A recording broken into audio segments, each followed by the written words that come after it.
Radio, TV, podcast, print, how the heck do I decide where I should put my business? Well, let's start with where your ideal clients are hanging out. If they're commuting or working in a way that doesn't allow them to listen in real time, you might want to look at something like a blog post or something on LinkedIn or even a podcast. Some people, believe it or not, still read the hard copy of the newspaper. So if you want to capture those people, especially if they're commuting on a train, that might be the best option for you. You can look at it this way: articles, whether they're online or in the hard copy of a newspaper, a blog, LinkedIn post, they're great for extended storytelling because you have a lot more words to explain what's going on and give all the ins and outs and all the details. Radio and podcasts are great for getting information out there, but also painting a picture in the mind. Certain things you just need a visual, and that's when you're going to have to look at TV or online video series.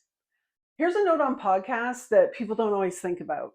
There's an issue with TV and radio where people aren't actively listening or watching. You could be background noise, or you might be in a doctor's office, so your TV's on mute. No one knows what's going on. Podcasts can attract engaged listeners who actively seek out the content that they're interested in. Let me give you a for instance. If you work on energetic healing and you go in and do something in traditional media, you may reach one or two people who are interested enough to then follow up. But with a podcast, you control the content and your subscribers are intently listening because they're already all in. Ultimately, a combination of these mediums probably works best for you. Start simple though. Pick the best one for you.